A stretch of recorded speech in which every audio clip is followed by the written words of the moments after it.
ici. Arrête, esprit sublime. Arrête. Tu sors craint de braver les lois.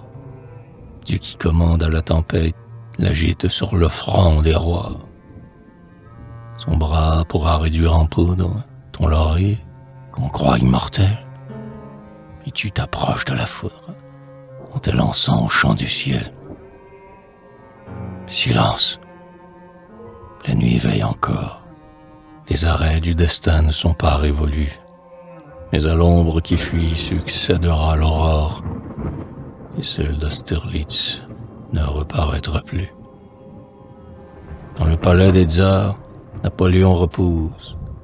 Sans doute un songe heureux sur ses ailes de rose. D'héroïques tableaux vient bercer son espoir. Il est là, dans Moscou soumis à son pouvoir. Mais ce n'est pas assez. Quand pour lui tout conspire, quand d'un nouvel éclat tout son astre a reluit, un destin plus brillant de quoi le séduire. Cet empire denté. Qu'ai-je dit? Un empire? Le monde entier. Le monde. Et c'est bien peu pour lui.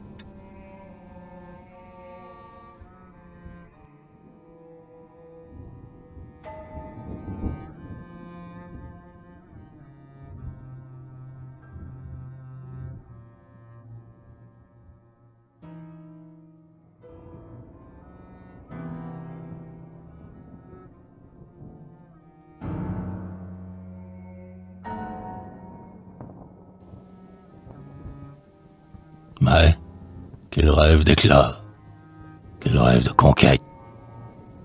Il ne dormira plus d'un semblable sommeil. Près du chevet royal où repose sa tête, le malheur est debout. Il attend au réveil. Le malheur, il grandit à la faveur de l'ombre. Bientôt le sol gémit sous son colosse affreux. Son œil rouge étincelle au sein de la nuit sombre, et sur son front cadavéreux, qu'un sanglant nuage environne, brille de longs éclairs, une horrible couronne. Il vomit l'incendie. Aux traces de ses pas, de sang noir un fleuve bouillonne, et ses bras sont chargés de neige et de frimas. Il s'élance. On s'éveille, on voit. On doute encore. Un premier jour de deuil épouvantable aurore. Quelle clarté soudaine a frappé tous les yeux. La flamme à long repli s'élance vers les cieux. Gronde, s'étend, s'agite, environne et dévore. Ah, de quelle stupeur Bonaparte est frappé, quand devant lui Moscou s'écroule, enveloppé de l'incendie affreux que chaque instant rallume. Qu'un triste sentiment doit alors l'émouvoir. C'est son triomphe, hélas, ses projets, son espoir, qu'emporte la fumée et que le feu consume.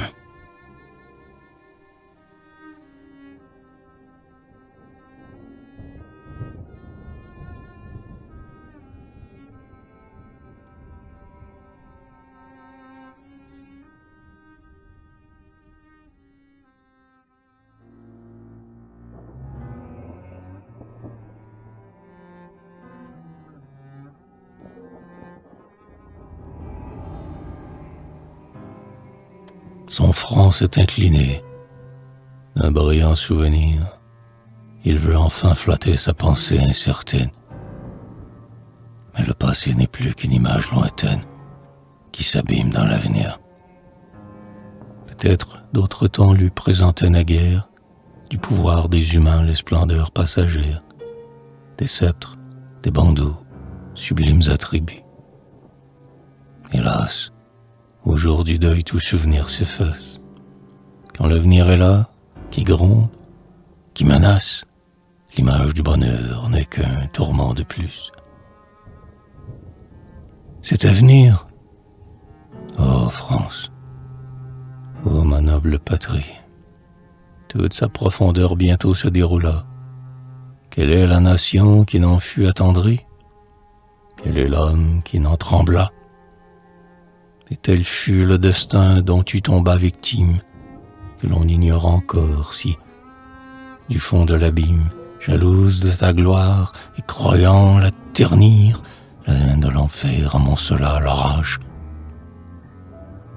Oh, du trop de grandeur dont tu fis ton partage, si l'équité du ciel prétendit te punir.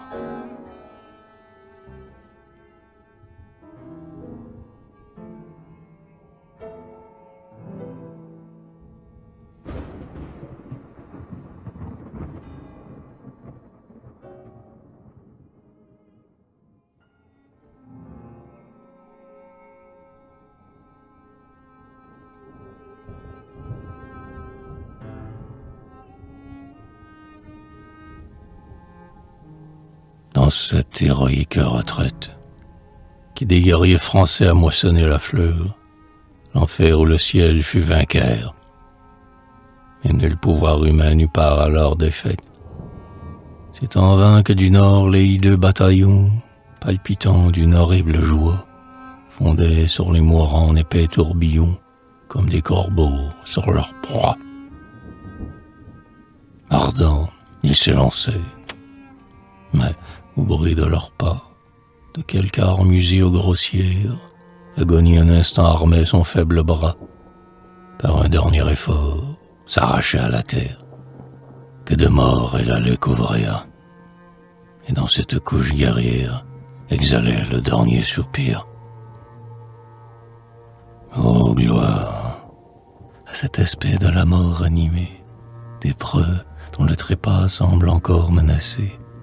L'ennemi dans ses rangs vient de laisser passer les lambeaux de la grande armée. Tant qu'il reste des bras pour soutenir son poids, la bannière voltige alentour de sa lance. L'aigle triomphateur dans les airs se balance, et sa menace encore fait tressaillir les rois. Horus, déjà fier d'un triomphe facile, que votre espoir s'était promis, il ose à vos regards surpris passer, toujours debout sur ses appuis mobiles. Mais, hélas, contre lui si vos efforts sont vains, bientôt votre climat vengera votre injure. Rassurez-vous, celui qui vainquit les humains est sans pouvoir sur la nature.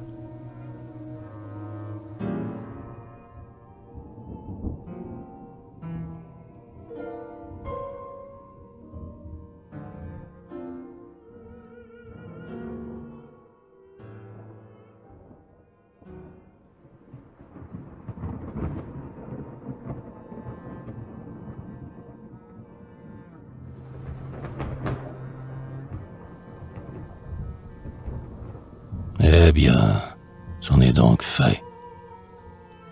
Nos compagnons sont morts. Ils dorment au désert de la froide Russie. La neige des hivers sur eux s'est épaissie, et, comme un grand linceul, enveloppe leur corps. Bien peu furent sauvés, mais combien la patrie dut réveiller d'amour en leur âme attendrie. Ils avaient vu sur eux tant de ciels étrangers, supporté tant de maux, couru tant de dangers, qu'ils durent bien sentir, en revoyant la France, si la terre natale est douce après l'absence. Mais leur enchantement fut bientôt dissipé. La haine, la discorde agitaient nos provinces. D'autres temps nos murs amenaient d'autres princes, et le présent payait les dettes du passé.